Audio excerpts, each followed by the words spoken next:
This is the web transmission service of the Royal Canadian Military Institute. On November the 29th, the Museum of the RCMI hosted Dr. Tim Cook of the Canadian War Museum in the launch of his latest book, Lifesavers and Body Snatchers, Medical Care and the Struggle for Survival in the Great War.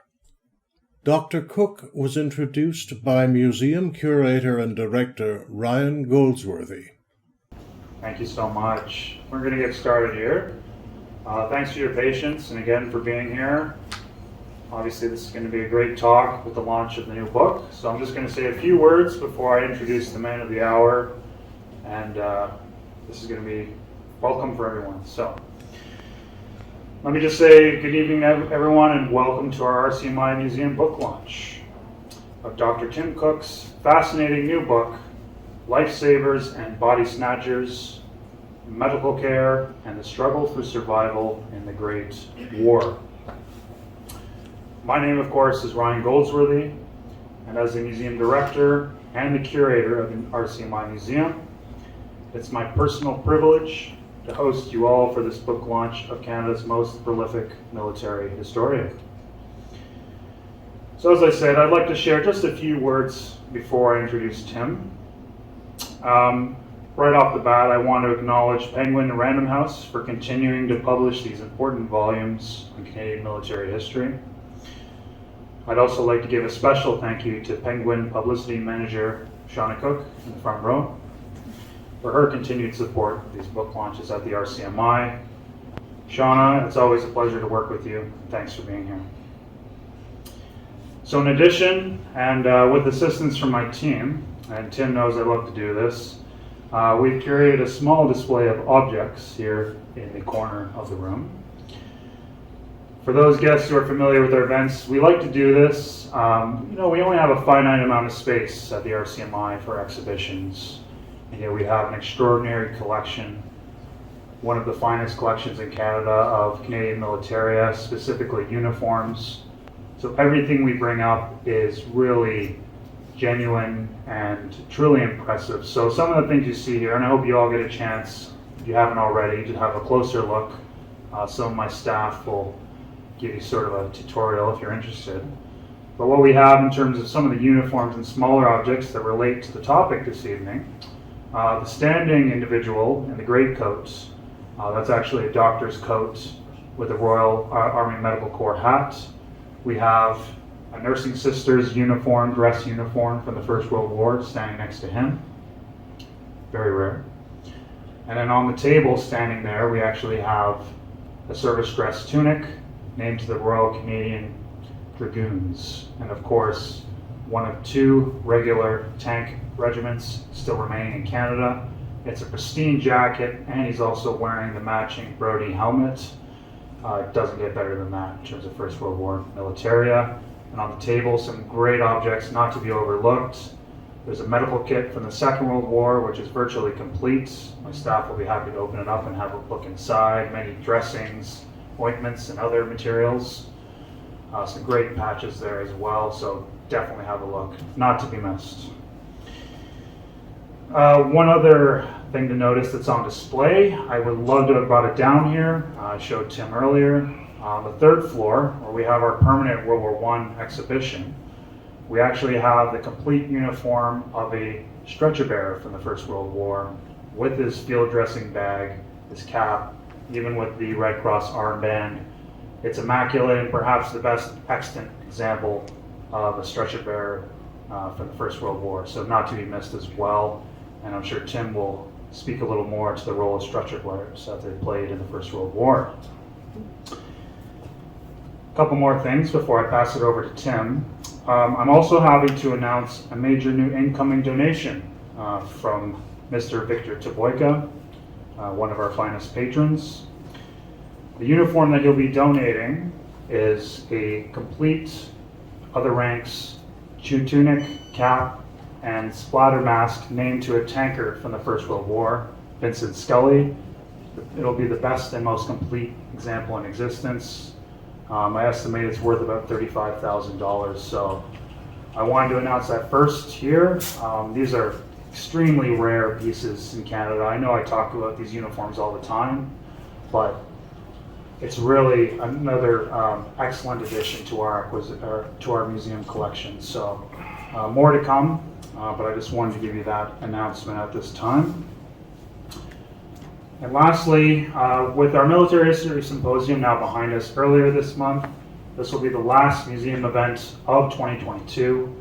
So I just wanted to thank you all for your support of the museum this year. Out of COVID now, we're thriving with new acquisitions, exhibitions, events, and other initiatives. We couldn't do it without your support, so thank you for being here. So the book itself, sorry Tim, didn't want to get ahead of you with your slides, which I actually received an advanced galley of months ago, thanks to Shauna. It's an excellent volume, and an addition to Canadian medical and military history. Based on over a decade of meticulous research, the work investigates the history of Canadian medical doctors removing the body parts of slain Canadian soldiers and transporting their brains, lungs, bones, and other organs to the Royal College of Surgeons in London, England. During the war itself, approximately 800 individual body parts were removed from dead Canadian soldiers and sent to London. In London, these parts were stored, treated, and some were even presented in museum exhibition galleries. After being exhibitioned there, the body parts were displayed in Canada. This new uncovered history is a shocking revelation never told before, and part of the hidden legacy of the medical war, which was tightly ingrained into the First World War itself. I was also amazed at the parallels between the vaccination history of 1910s Canada to what we have experienced over the past 2 years. As for the author, sitting right here in the front row, Tim Cook is a friend, and he's also the chief historian and the director of research at the Canadian War Museum.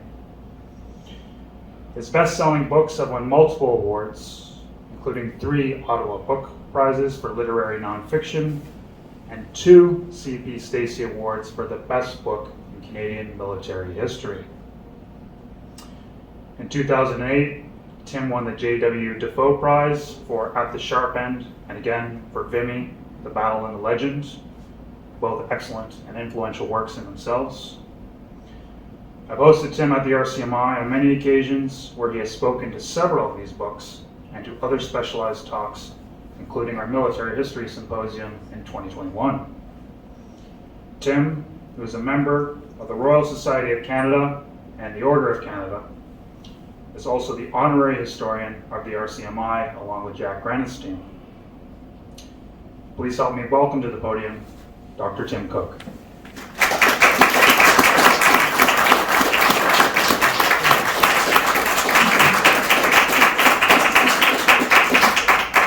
Thank you for that introduction, and how wonderful to be back here at the RCMI, to be surrounded by history, to simply look at a wall like that and think of the courage and the service and the sacrifice. This panel here always chokes me up. A mother who lost 3 sons serving this country, 3 Silver Crosses. Important work is done here, and I thank Ryan for bringing up the artifacts. He didn't mention all of them, but I think there's a morphine kit over there, so maybe interested to find that, and a plunger knife with a number of notches on it, and an accordion. And in one of my previous books, A Secret History of Soldiers, I've been known to sing at events like this. I will spare you that. This is a book launch, and there's many people to thank. I won't thank anyone except for one person. There are many who help along with books, but I would like to single out Diane Turbide, who's here, my longtime editor in the front row. Diane got me started where she saw the value in the 2-volume history At the Sharp End and Shock Troops. That was a long time ago. Saw the value of Tim Cook. Well, the value of Tim Cook. I didn't see the value of Tim Cook, but she did, and And we made a lot of history together. And I want to thank you, Diane. You don't have a lot of opportunities in this world to thank people publicly, so I'd like to do that. So thank you, Diane. Now this new book, Diane also commissioned, although she wisely decided that after 40 years that she was perhaps done with Teams talks during COVID, and I had another editor take over and do a terrific job. But this is a book, as Ryan said, is based on many years of research in exploring the medical war. In fact, going back over 20 years. And one of the things I've been grappling with, both in this book and in my many studies of Canadian military history, are the contradictions of war. And in this book in particular, in sending soldiers into battle to be maimed and killed, and then to expect other service personnel, doctors and nurses, to care for them, to repair their bodies, to soothe their minds, and if possible, to send them back into the line to keep fighting.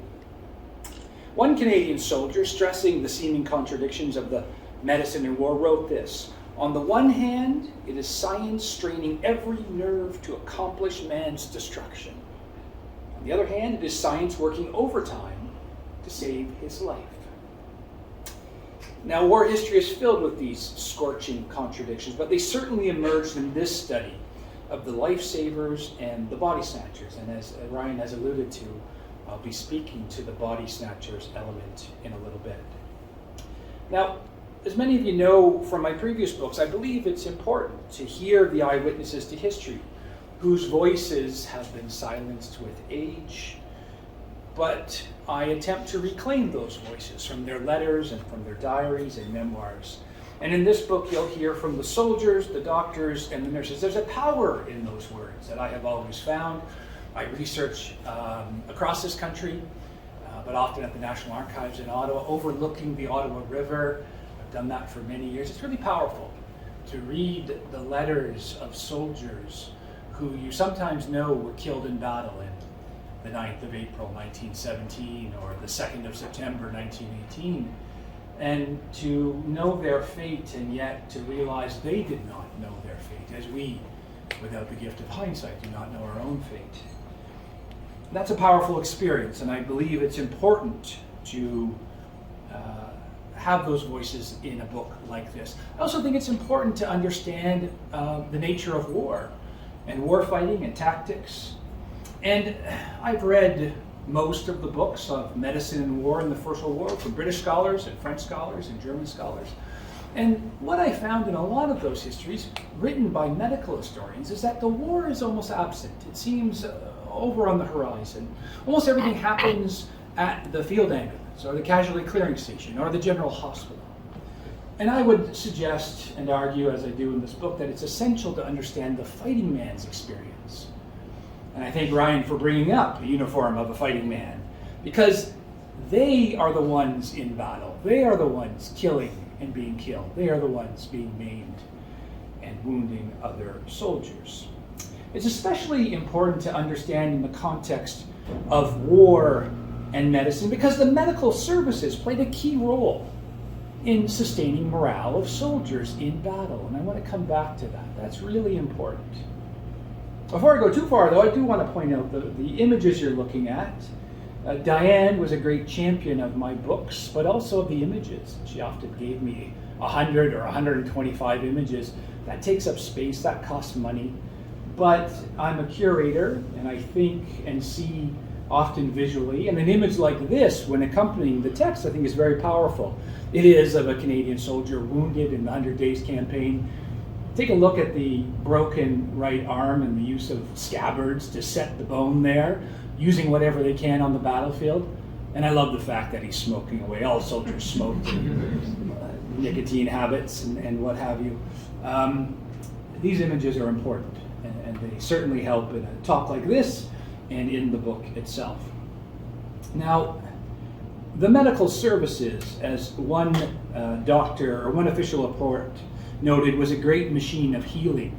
And I really like that phrase, a machine of healing. It speaks to the complexity, I think, of this organization, which went from 20 pre-war doctors to 20,000 doctors, nurses and service personnel. We shouldn't be surprised because the Canadian Expeditionary Force was over 620,000 strong, 1 in 3 adult males, and it needed a medical service that could treat and save lives and engage in preventive medicine. And that's something that's really emerged in this book.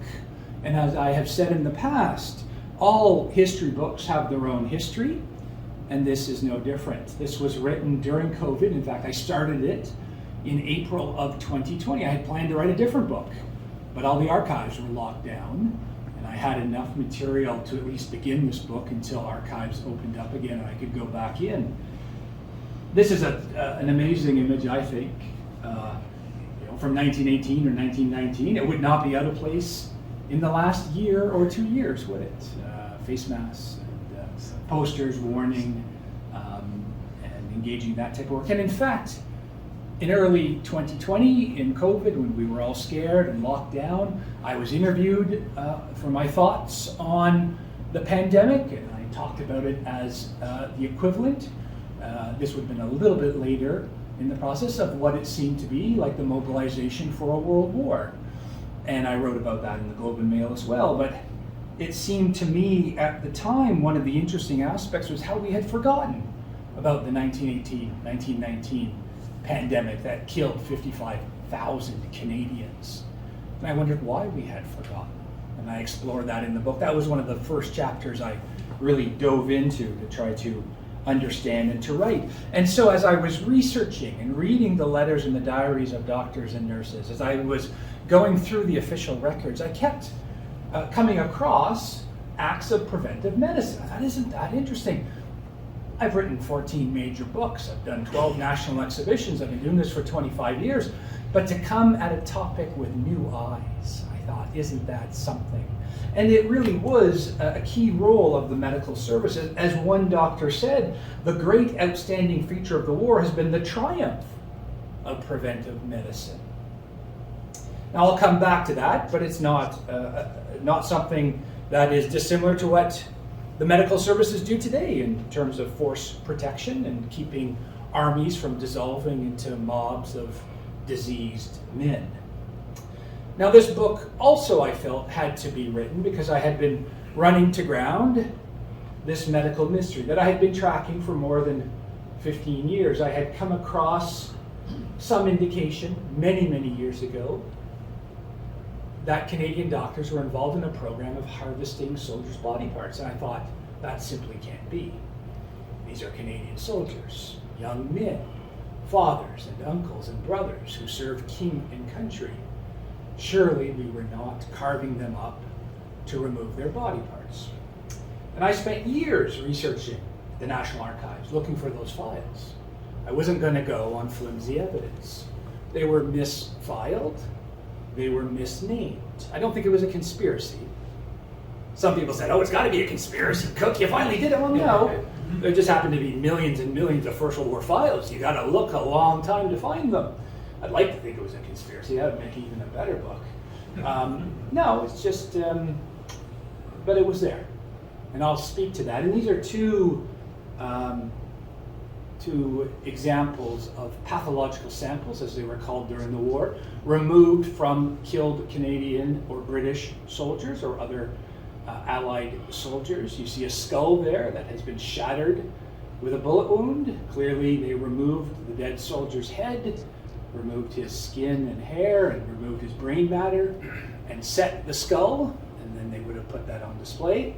And the heart reveals, it's hard to see there, but what killed him was a killing wound which shattered his ribs, and the ribs pierced the heart. You can see a piece of rib that has jutted out through the heart. I'll come back to this. Canada's war, as I said, was a massive endeavor for our country. More than 620,000 Canadians enlisted or conscripted from a country of 8 million. I think this is Toronto, but you can correct me. Does that look familiar for Old City Hall? Yeah. It's an amazing photograph, isn't it? It captures the clamoring throngs of people. The Great War, as I've written in other books, forever changed Canada, and the deep commitment led to the creation of new symbols, legends, and heroes. It also unleashed terrible trauma and death while propelling us forward to new nationhood. But that is a different talk, and maybe Ryan, you'll invite me back and we can talk about that. What I want to focus on, of course, today are the doctors. And just as Canadians enlisted from across the country, every city, every town, every village, almost all religions, all classes, so too did the doctors step forward. And by the end of the war, about half of all Canadian doctors were in uniform. There's a fascinating part in the book, and I had to cut some of this. We think we have doctor shortages today. It was terrible in 1917, especially in rural communities where a doctor might serve a very large area and was in uniform. They have significant problems back in Canada. But these were doctors who were serving king and country, and they were soon instructed that they were to do more than simply aid the sick and the wounded. They were officers and they were part of the military system, and often they had to act as disciplinarians. And they faced their own contradictions. Men of medicine, and yet men who also served in the army and had to serve the army. And I'll come back to that as well. In addition to the doctors, about a third of all Canada's nurses served in uniform. And we've got the wonderful dress uniform over there. What we see here is the working uniform of the nurse. About 3,000 nurses served. This is a lovely poster from Nova Scotia. You see the nurse who's certainly holding up her end of the bargain and imploring the viewer to give, fight, or pay, which was one of the phrases of the time, but certainly in this case to give money. These nurses play a key role throughout the war. And one of the things that struck me, in addition to the care they gave, and they were involved in surgery, as you would imagine, but more importantly in post-surgical care for their patients, they were involved as dietitians. They were involved in physiotherapy. They were involved in pain relief. These were all new roles that nurses took on during the course of the war. They also took on an enormous emotional burden or an emotional load, which I hadn't thought about before. But certainly in this book, there are many powerful letters from nurses writing home to the next of kin or to the loved ones of soldiers who lay there wounded, sometimes soldiers with arms in casts or amputated, so they were literally writing the letters for them. And often they were the last one that those soldiers ever saw as they slipped from this world. And I couldn't help but again make parallels and links to the COVID crisis that we were living through, of so many patients in hospitals, isolated, their families unable to see them, and the nurses and the doctors who bore witness to their last moments. All of this was in my head as I was writing. This is a book that is firmly about the Great War and the legacy of medicine, and yet there are many parallels, I think, to the crisis that we have, I won't say passed through, but are moving through, hopefully on the back end of. In every war, and this is a quotation, the soldier faces two enemies. The one is the armed forces of the foe, with their terrible engines of destruction, and the other, the silent, and in the past, the far greater foe, the grim purveyor of death, disease. Now, during the American Civil War of 1861 to 1865, with its massive increase in firepower and more than 2,000 land battles, disease still killed more soldiers than shot and bullet. The last major war that the Canadians and the British fought in South Africa, more soldiers died by disease than by bore bullet. And so disease was thought to be a great, significant problem for the Canadian forces, and the British and the Germans also felt this as well. The French a little bit less so, as they always have different takes on personal hygiene and sanitation for their armies, but maybe in life as well. And the Russians were utterly pathetic in how they treated their soldiers.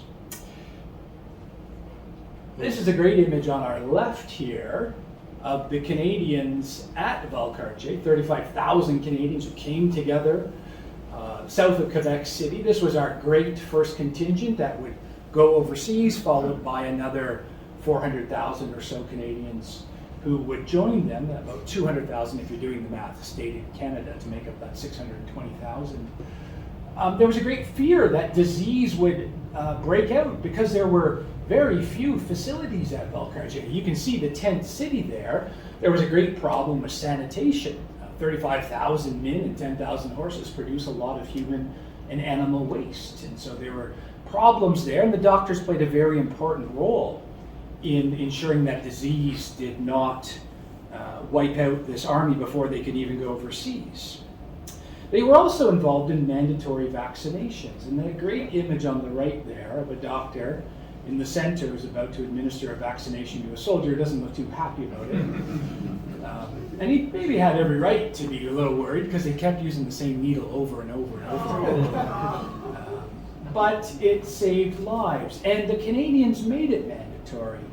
They had vaccinations against smallpox and typhoid, and one doctor wrote that the Canadian soldier was not allowed to endanger the health of his comrades. And what he meant by that is if you don't get the shot, you're not going overseas. And this became something that I, again, looked for in the thousands of files, and I began to see that throughout the war there were vaccinations for soldiers. And I write about in the chapter on Vimy Ridge the importance of force protection.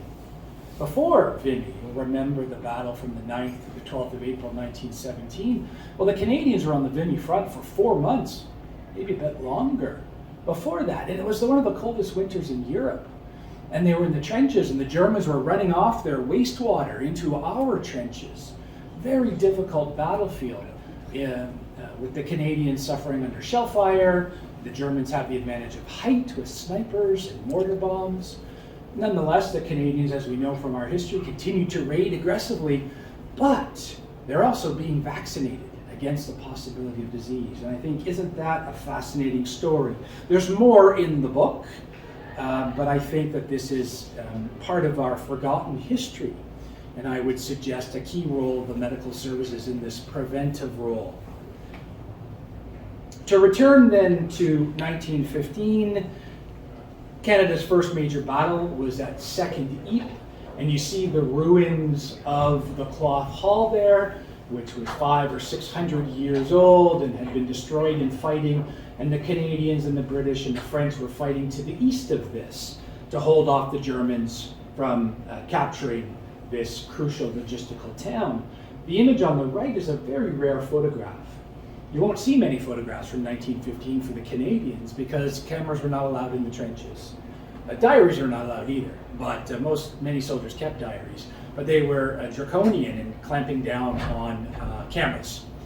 This was one of the rare soldiers who refused, I suppose, to follow the orders, and I thank him for it. And it's really an amazing image, and you'll notice something quite unique about those soldiers that we think about. They're not wearing helmets, are they? The helmet won't be reintroduced until April of 1916. After many doctors said there are a lot of head wounds here, you should have helmets. And it wasn't just the doctors who instigated the introduction of the helmet, but they do play a key role.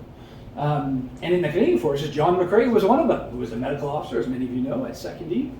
And he writes in his diary how almost all of the casualties coming in February and March of 1917 are headshots from snipers. Very interesting. The battle itself was a titanic affair where the Germans unleashed chlorine gas on the 22nd of April. There's a very famous painting by Richard Jack. It's at the Canadian War Museum. This print doesn't do justice to it. It's about 22 feet long and 12 feet high, so it's really an enormous piece. And it captures the chaos of battle with the Germans on the far left advancing on the Canadians who are holding their front. The casualties at Second Ypres were shocking. The carnage from bullets and shrapnel ripped through flesh and organs, while high explosive dismembered bodies and collapsed internal organs. Ryan, can I ask, is there a glass of water back there, if some people have a bottle or something?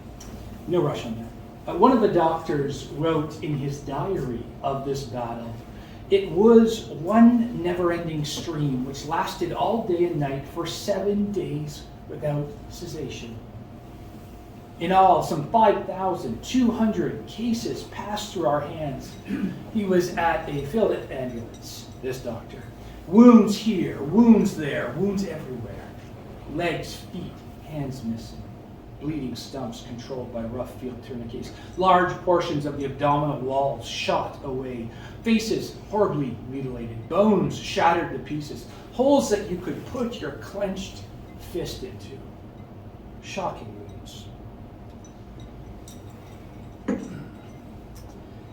There was also the gas, which, as many of you know, the Germans unleashed gas for the first time at Second. They tried on the Eastern Front in 1914, but the Russians didn't even know they were being gassed because they were using it in gas shells, and it was tear gas.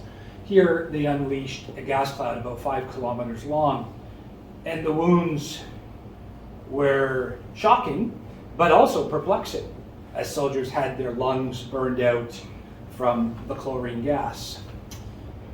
There was some means to treat it with oxygen, although there was very little oxygen at the front. Later in the war, oxygen will become part of the complement at field ambulances and casualty carrying stations. Morphine was found to be effective for some of the gassed soldiers. Cocaine to help, however cocaine helps you, if you have chlorine damaged lungs. This gas will continue throughout the war, and I recount in the book the evolution of gas tactics delivered by shells at Verdun in 1916. Deadlier gases like phosgene, 8 times as deadly as chlorine and nearly invisible. And then in the summer of 1917, the Germans introducing mustard gas, which burned the skin and caused the terrible blisters that we see here, which were almost always infected in the fetid conditions at the front. Soldiers were often temporarily blinded, sometimes permanently blinded. And I talk about the treatment from the doctors and nurses. Again, another interesting parallel to COVID. These patients often came in as living weapons. Right? They could gas the doctors and the nurses. They were still giving off gas fumes. And a number of nurses had their hair turn yellow from poisoning. Doctors had to use rubber gloves to operate on the patients. And gas warfare becomes a significant part of that First World War experience. Now, to return then to Second Deep in April 1915, the Canadian division of 18,000 suffered about 6,000 casualties in 4 days of battle. The number of wounded pouring in is frightful, wrote one surgeon. All the talk about the glory and glamour of war is rather apt to stick in one's throat. And he also talked about, he wished that the politicians who'd started the war could come to a field ambulance for one day and to see the results of what warfare was. Now, as the war progressed, the doctors and the surgeons were forced to put into place a medical system of getting the wounded from front to rear. At Second Depot, it was quite chaotic, with medical officers running over the battlefield, incredibly brave, but caring for men they could find, but acting really as stretcher bearers. Later in the war, the frontline battalion medical officers were instructed and told to stay in the front line so that the wounded would be brought to them. And we see here really a progression and a chain of movement of wounded with no man's land at the top.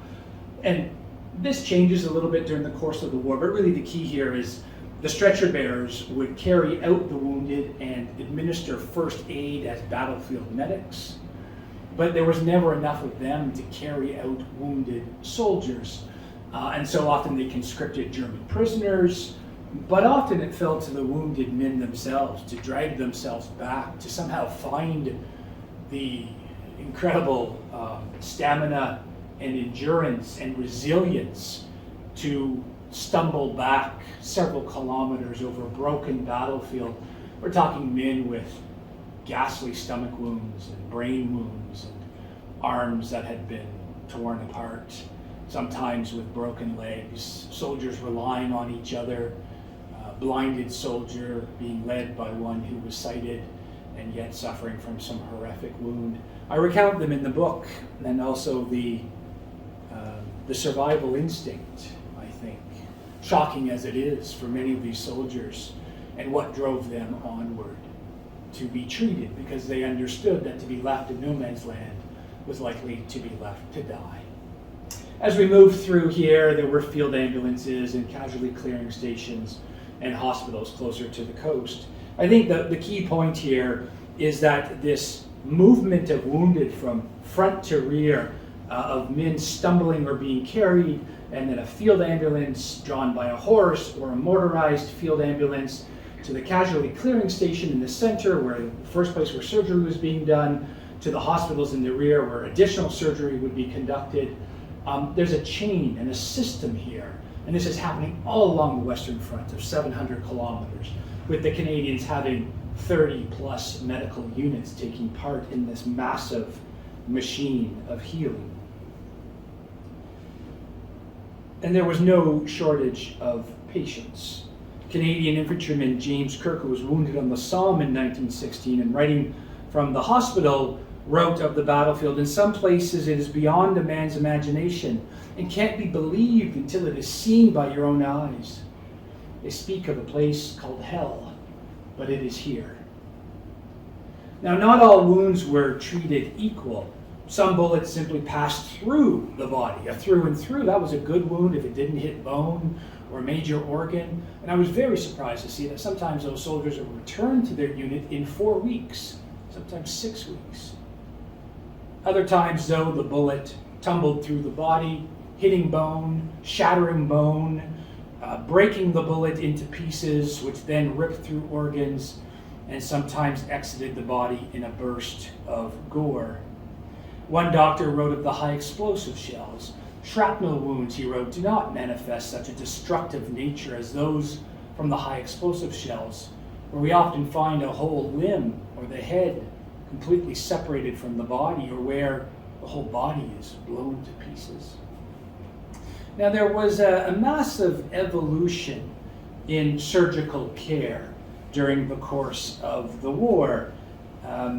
And this is fascinating, and I recount it in the book.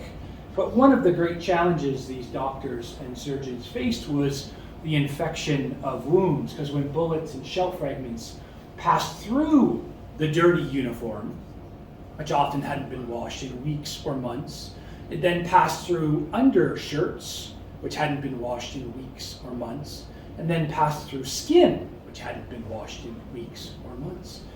And most of these wounds became infected. This is the age before antibiotics, we should remember. I see Neil in the back, and great to see you, Neil. Sometimes I am asked, as maybe you are as well, by journalists, "Tim," or students, "what age would you like to have lived in?" Everyone thinks I wanted to live and fight through the First World War. And I say any age where there was penicillin. Right? And many of you will know probably from your parents the challenges of infections before the age of penicillin. This is the war where almost every wound had raging infections, often gas gangrene that surged through the body.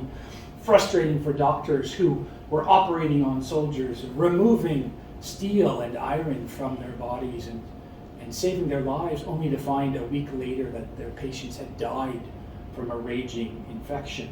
And there are some powerful quotations I have in the book about this, but there was an evolution in care. And by about mid-1915, and this is not just the Canadians, the British and the French, all doctors are encountering this. And they're all trying new surgical techniques.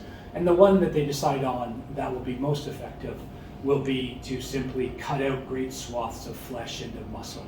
So they are cutting and cutting and cutting, and if infection occurs, the patient goes back under the knife for more cutting. And eventually amputation is sometimes the only means of which to continue this surgery. These are two very powerful images, I think, from the book. A nurse caring for a very badly wounded soldier on the left there. And the image on the right, that kid who's lost both of his legs. He enlisted at age 16. He was a double amputee by age 18.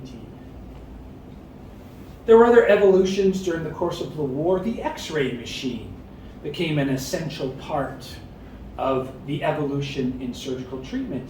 It is, as you would expect, used to locate steel and iron in the body.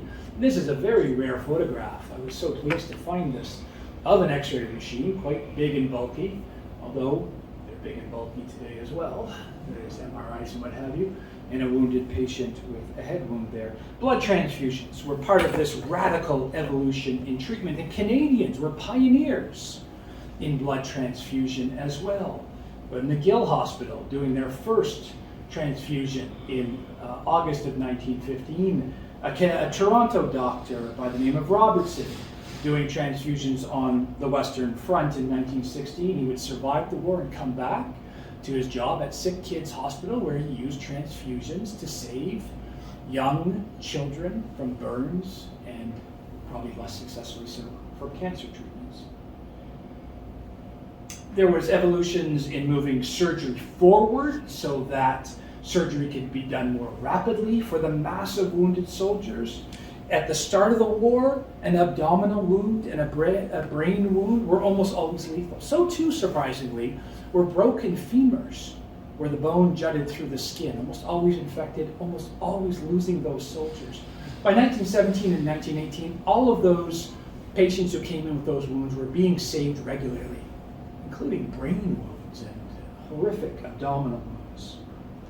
So there is this evolution in care that I hope I've made clear here, in which the book shows in more detail, and I should remind you the book is for sale outside. And I'd be happy to sign anything afterwards.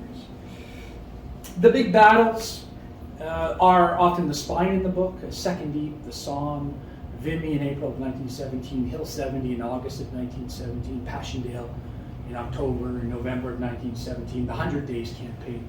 But there was also the trench warfare, of course. The war in the trenches, the grinding stalemate in the dirt with the rats and the lice and the dirt and the deprivation.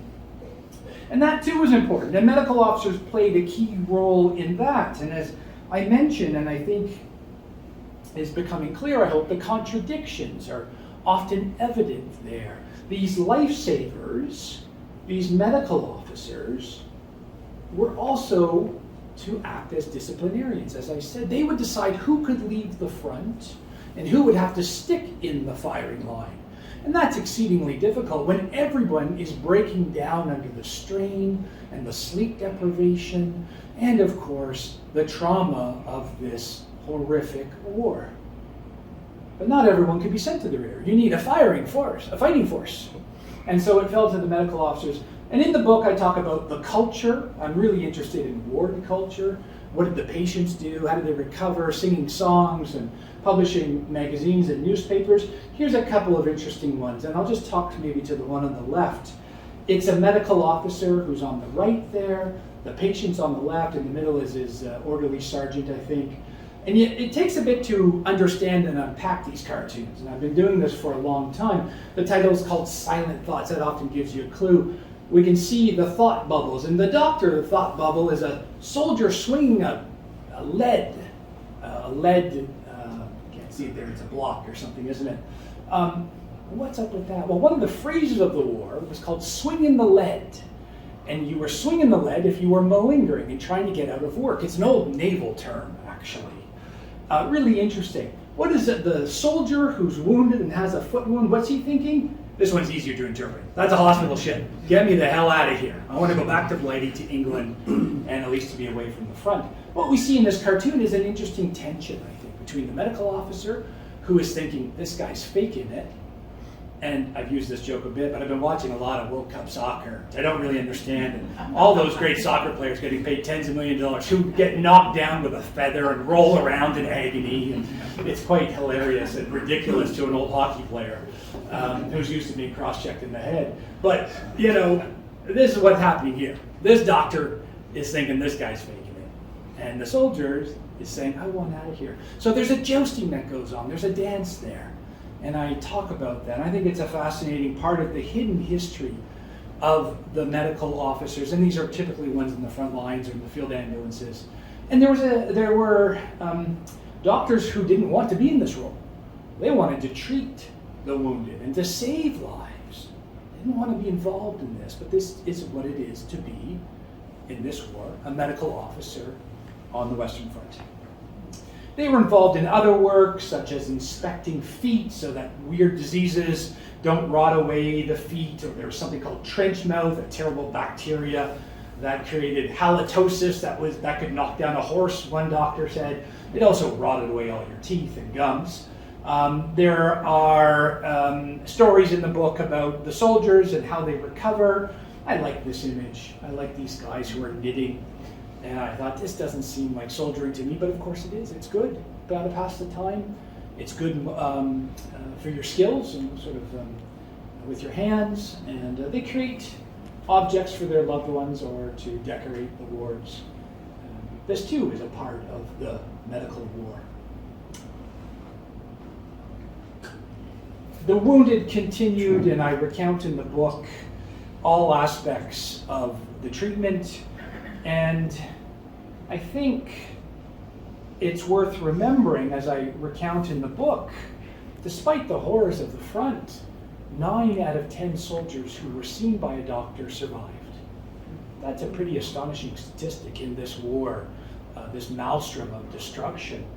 And yet hidden in that statistic are those many soldiers who died in no man's land or in the frontline trenches who never saw a doctor. And this is the war where 60,000 Canadians were killed during the course of the war and another 6,000 afterwards. Now, these were not all victories for the medical services. Shell shock remained a huge problem during the course of the war. Mental injuries, and we can talk about that in the question period if you'd like.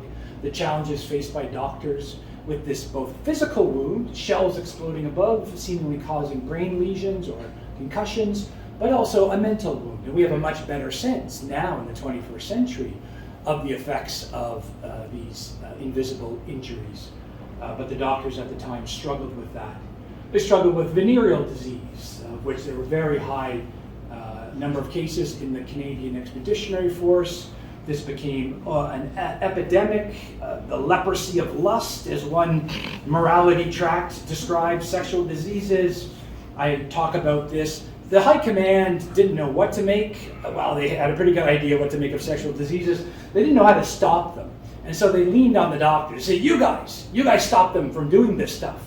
And so it became the doctor's role to give lectures. And the doctors very sensibly said, well, here's how you stop it. You continue to educate men and you issue prophylactics. And the Army said, no, we're not going to do the prophylactics. We can't do that. And there were very strong movements on the home front of parents and wives and mothers justifiably horrified by this in this war that separated loved ones. And it became a major issue. I talk about this in the book. And finally, the killer flu in 1918 and 1919, which I've already said killed 55,000 Canadians from 1919, and went into 1920 as well, including about 1,500 soldiers. The medical services really had no solution to this, but they did engage in isolating wounded soldiers, wounded from the flu, in isolation wards, and they hydrated them and what have you. But the flu is really interesting because the doctors admit that they couldn't do much here. And when they come back to Canada, many of them said, we must do a better job in public health of Canadians. And they talked about vaccinations, and they talked about the 100,000 or so Canadians who tried to enlist, but were so malnourished that they weren't accepted. And all of this became an impetus for stimulating public health in Canada in the 1920s. Now, I want to finish up in the next 5 or 6 minutes, leave a bit of time for questions and signing all of your books. But we've talked about the learning process during the course of the war. And this is a really neat image here of a doctor, Captain Ree, his name was, who conducted, I found in official records, 260 autopsies of soldiers in 1 month. And he was involved in the collection of the body parts. Now, he was not a sadistic mangler type. He was not a Dr. Frankenstein. He was like many of the doctors who understood they were seeing new wounds, unimaginable wounds, and that they should be documented for future generations. And this was all revealed in the archival files that I talk about, but it was done without the consent of the soldiers. Now, there was no consent at the time, so we shouldn't be surprised about that.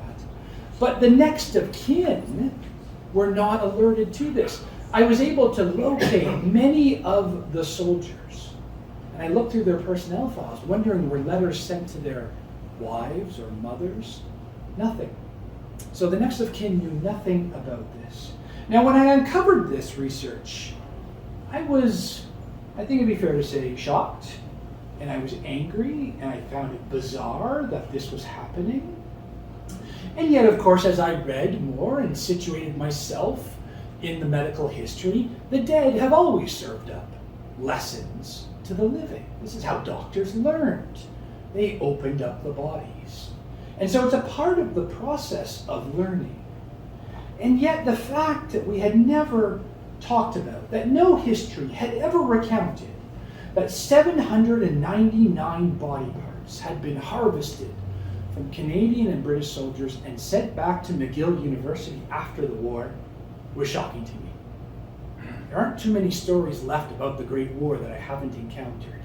Yes, individuals, but not the large unfolding of events. This is a shocking story. What happened to the body parts? I don't want to go into all the details, except to say that a museum was to be built in Ottawa to house them. $10,000 was allocated from the cabinet, Sir Robert Borden's cabinet, not a secret. $10,000 in 1921 is the equivalent of $150,000 today, to create a catalog of the body parts. I have all the correspondence. They say make sure to include soldiers' names and how the organs were harvested or the bone matter. But this is also, you'll remember, after the war, the period of ennobling the fallen. Lest we forget, we built 4,000 memorials across the country. There were stained glass windows. Remembrance Day from 1931, Armistice Day from 1919, local cenotaphs. We brought back war trophies. It was a period where we talked about the dead soldiers, that is, as having fallen for their country. And yet, how do we square that with an exhibition of body parts? This is at McGill. You can see here in the foreground on the left image of bone samples that have been removed, clearly a femur in the bottom corner. We see masks of shattered faces that were reconstructed, and of course physiotherapy and facial reconstruction is massively evolved during the course of this war. On the other side of this, as I know, I have the catalog for it, are the wet samples, which are the organs that they extracted. When I found this image, I had already known the story, but I was again shocked to see it laid out here, to see what people would have seen in 1920. Our glorious dead, they were called. And yet, on the other hand, in this war of contradictions, medical samples, soldiers who were expected to serve beyond death. Now, I want to wrap up here in the next couple of minutes and just talk about the legacies of the war, if only briefly. With half of Canadian doctors serving overseas, they brought back with them the lessons of war. One doctor wrote, "The war gave us a new social conscience." One of the ways they did this was through this new focus on public health, which I've talked about, the malnourished soldiers who couldn't enlist. We think 100,000 were turned down. Well, how many were conscripted in 1917 and 1918? 100,000. Might that have saved us the conscription crisis? I'm not sure, but those numbers are interesting to reflect on. We created a new state medical system for our veterans. 172,000 were wounded, about half of them grievously. We created a new state system to care for them, hospitals across the country, a number of factories producing prosthetic limbs. There were 2 factories that produced glass eyes. We created a new Department of Health in 1919. There never had been a Department of Health at the federal level. Part of that was to help bring together the provinces that had failed so badly during the Spanish flu. There was advances in physiotherapy, largely from nurses who played pioneering roles, especially here in Toronto on Christie Street. Is there still a Christie Street? Yeah, there's a hospital there for veterans. Blood transfusions, which I've talked about. A new focus on maternal care. Out of this great war of destruction and death, we find new lessons for keeping babies alive. Why? They talk openly that the 60 1,000 dead on the battlefield and the 6,000 Canadian soldiers who would die in the 2 years after the war needed to be replaced with a new generation, a healthier generation. They talk about them as the infant soldiers. Now we should remember at the turn of the century in Montreal, 1 in 4 babies died before the age of 1. It was worse than Calcutta. So we do need to help mothers and children survive. The use of X-rays, plastic surgery, the list goes on. But I want to maybe end on the famous poem by John McRae, who strangely seems to have been reduced to this poet of peace. He was, of course, a medical doctor, a very famous medical doctor who served overseas, who did not survive the war, who died in January of 1918 from meningitis.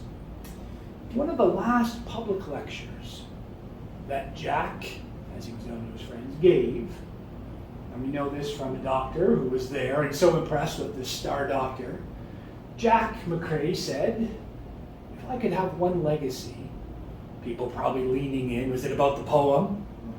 No. You'd go back to Canada and convince Canadians on the importance of vaccination. That was his legacy. And I think the poem, to you from failing hands, we throw the torch, be yours to hold it high. We know it, we've memorized it. It's ingrained in our bodies, in our bones.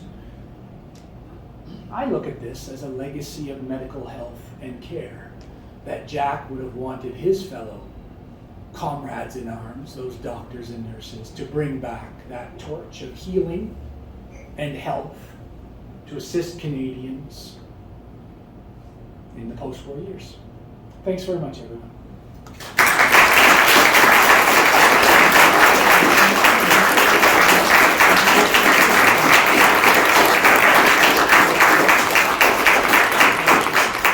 It's a good book, eh, Diane? Well, we did it. I'm happy to answer any questions, comments. We can talk about the book, talk about the wormism if you like, whatever you want. Yes, sir. Tim, more than one Canadian novelist has written a lot about Canadian soldiers come back addicted to morphine and similar things. What did you find about that? Not a lot of addiction to morphine. It's not easy to get. It's guarded carefully. Joseph Boyden's book is a fantastic one, I think, but he's completely wrong on morphine addiction, and he seems to be caught up in the Vietnam War and not the Great War. What I would suggest is that alcohol was much readily available. Rum was served in the trenches, usually twice a day. The soldiers talked about it as medicine for having survived their day. It was used as a part of the reward system. It could be withheld from soldiers if they wanted to punish them. And I've encountered enough anecdotal stories from family members who have talked about their great-grandfather or grandfather who had serious drinking problems in the 20s and 30s, and many for the rest of their lives. The same, I would say, after the Second World War. What's important to understand there, I think, is that alcohol was used very differently in those periods. It was much more readily available. We have a different appreciation of alcohol, I think, today, although there's a very strong temperance movement as well. I would suggest that there's a different sense of masculinity without slipping into academic speak here. But what it is to be a man is quite different. And that includes pretty heavy drinking after the 2 world wars. It also includes silence and keeping your stories to yourself and not telling them except to other veterans. And I've spoken to groups across this country, and the most common thing I've heard time and time again is, I wish I'd talked to my dad. I wish my grandpa had told me the stories. I wish I had asked the right questions or broken through his shield. It isn't always young people, sometimes it's veterans who can't talk about it. So that's a long way to come back to say no, there isn't a lot of morphine abuse or cocaine abuse. It's very hard to get, and most of it was used up. Alcohol may be a different story. Right. Thanks, Tim. Could you speak a little bit to the operational stress injuries of the doctors and nurses who are managing these horrific traumas? Obviously, the shell shock of the soldiers has been well documented, but obviously a little more to the medical professionals and the mental strain that they were dealing with, having managed all of this over so many years. So there were about 10,000 documented cases of shell shock in the Canadian Corps fighting overseas and the Canadian Expeditionary Force. We think it's at least 15,000 because they changed the name of shell shock. By late 1916, they won't let doctors label patients that. They call it NYD, not yet diagnosed. I thought for sure I would come across letters and diaries of nurses and doctors talking about the strain and the breakdown and the horrific sights. I didn't. Weren't there. So we have a couple of conclusions, I guess. Now we know that there was a private hospital for nurses who broke under the unending strain. But for most of them, it appears to have been sleep deprivation and just the unbelievable exhaustion of working, day after day after day after day after day. But not a lot with doctors. So did they not write about it? Maybe. Were they men of medicine who were perhaps used to seeing these sights?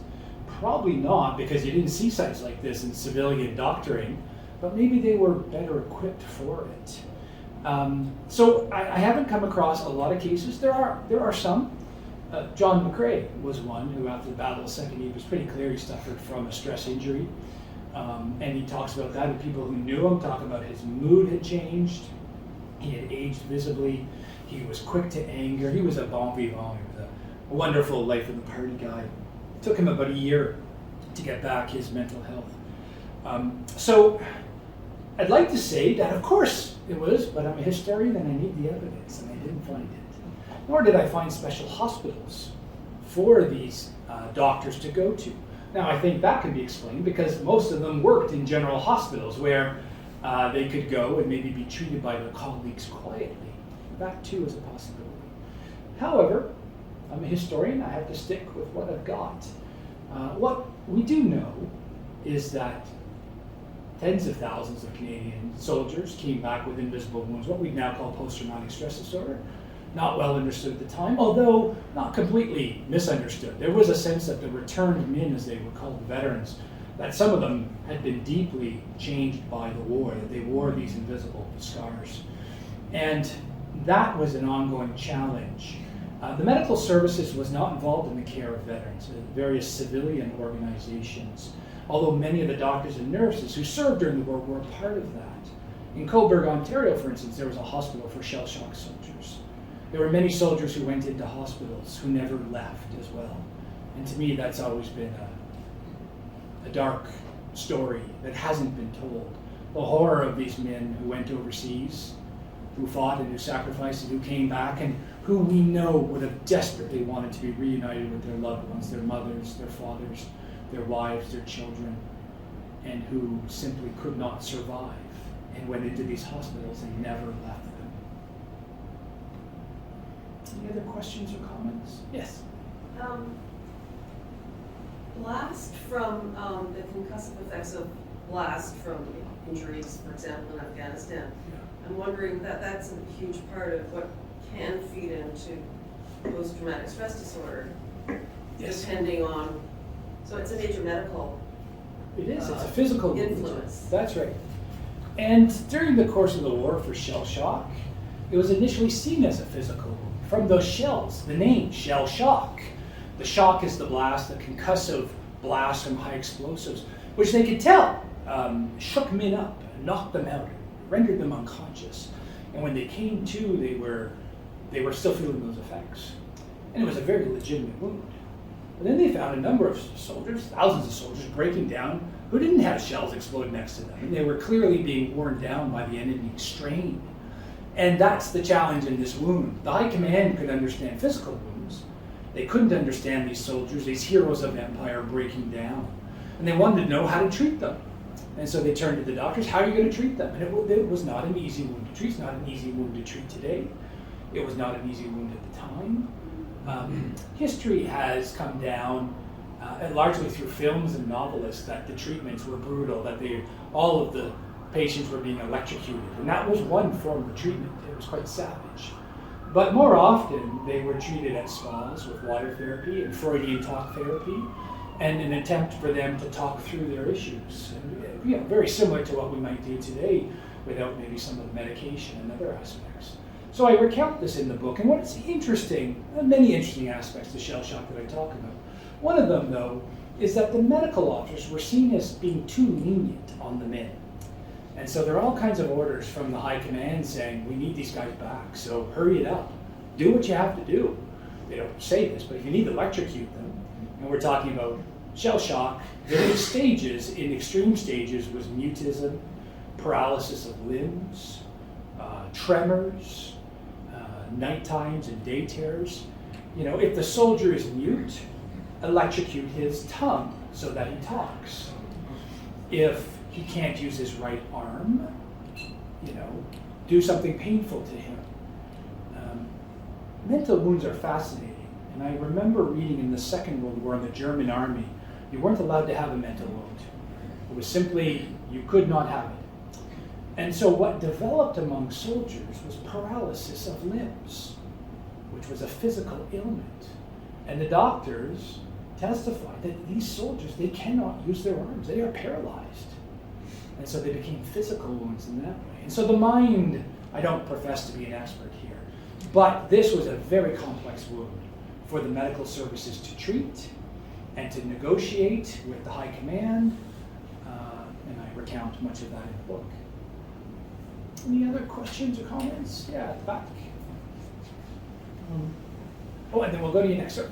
Tim, I just want to return to the image of the exhibition in Montreal, with those 799, remarkable artifacts. What's the status now of that archive? Is McGill involved in curating this or preserving it in some ways? Is that a result of the book or a response to the book at all? I'm just wondering what the status is. They were destroyed.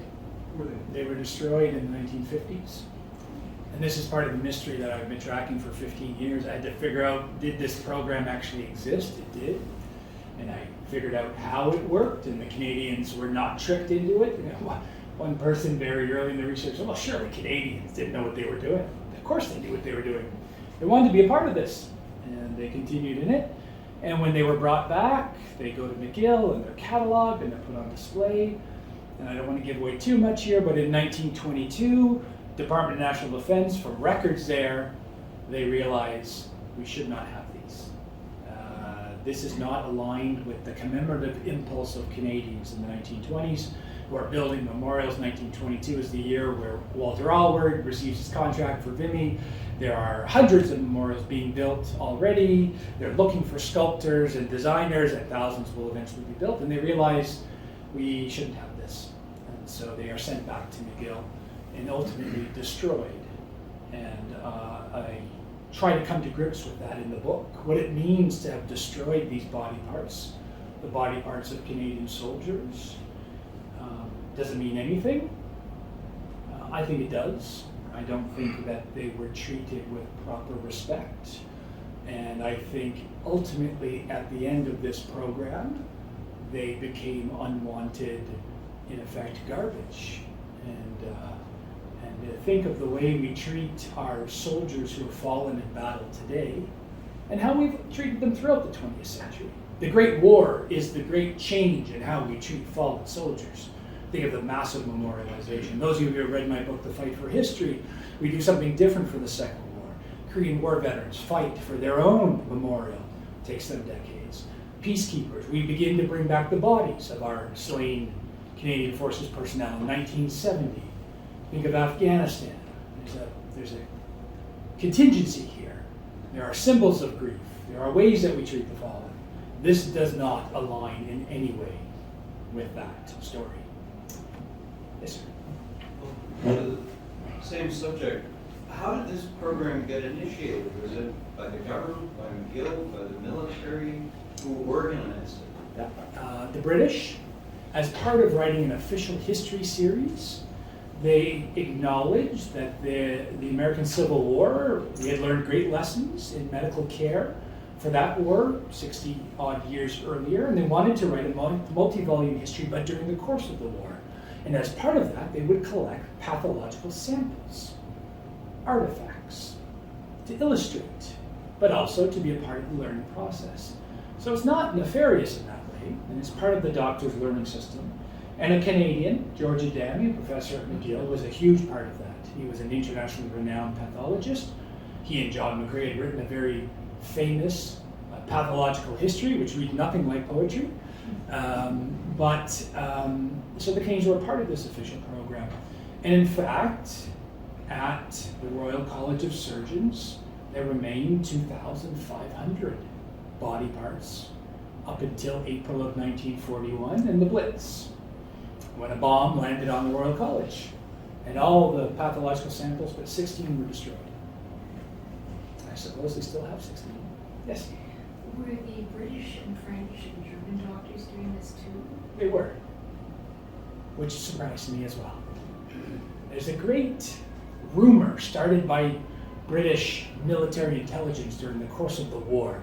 You know, this is the war where there's propaganda demonizing each side, and the beastly Hun and all of this. One of the rumors they started that really took hold was that the Hun took their own dead and melted them down to make candles. And you see this, and British soldiers were saying, oh God, these guys are bad. I mean, they're doing this to their own soldiers. And, you know, I've talked about that in my different books. And then I found that they were actually harvesting soldiers' body parts, and so were we. And I wonder if there's a lot of daylight between those two issues. Any last burning questions or comments? Yes? Just another, you mentioned disease being a greater cause of death up until the First War. Yes. So what changed in between the Boer War and the First War? Was there an institution leading that change? Was there an individual leading it, or was this some just general feeling? There are a number of factors, as you might imagine. The evolution of medical care changes significantly, just in civilian medical knowledge and what we know from about the 1880s to 1914. So there are new discoveries on everything from treating syphilis to cleanliness and aspects there. But that doesn't quite account for military losses from disease. And the issue, at least on the Western Front, was an understanding they'd be fighting on these farmers' fields that had been impregnated with animal and human feces for centuries. And so those infections became absolutely brutal and had to be treated. Other aspects of disease prevention were successfully carried out by the doctors, as I've talked about, through vaccinations. That isn't to say that disease didn't kill everyone. There's still several thousand deaths in the Canadian Corps from disease, but it never wiped out the fighting force, and it never reduced fighting efficiency, which I think is what they were aiming for. Yes? Tim, I know that many of the people who suffered from shell shock carried this with them throughout their lives. I don't know how effective the recovery programs were. The head of my physics department in high school in the 1960s had been badly wounded in Vinny, and if you dropped something in the room, he would jump and look about him wildly. This was almost 50 years later. Was there any success to the treatment that these people were given or could receive in the 20s and 30s or 40s? There was. The Coburg Hospital was the best studied, and they did have effective treatment, at least in severe cases, in aiding men to come to grips with these invisible wounds. And yet, I think there were far, far more cases like your teacher, of men who never went to the hospital, who never maybe even talked about their wounds, for a whole number of reasons, who never received a pension for them. And that's part of the hidden history of the veterans' experience. It's really hard to get it because it's not tracked by the state. Often when those veterans left the service, if they didn't have a pension, other than their military pension, the state wasn't involved. So we don't have records. What we do have, though, are anecdotes like that, which I've heard many times in various forms.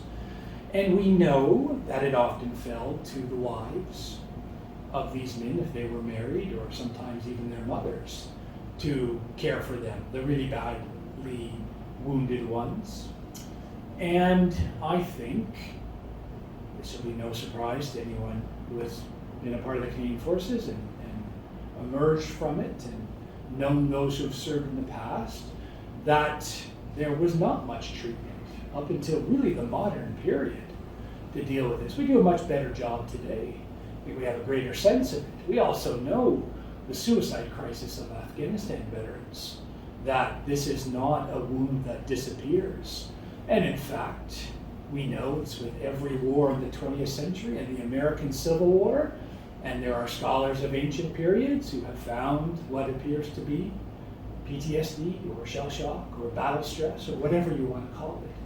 And so I think, to come back to your point, I would hazard a guess that that teacher never sought treatment and that he simply went on with his life and dealt with it however he did that personally.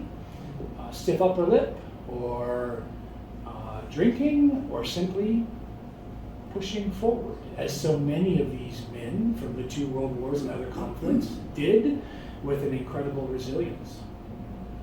Thanks very much, everyone. Thank you.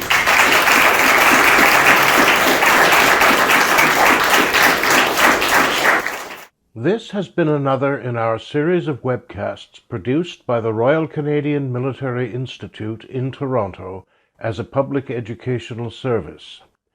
You can find news of upcoming events and links to our webcast archives at www.rcmi.org. On behalf of the RCMI, this is Eric Morse saying goodbye for now, and thank you for joining us.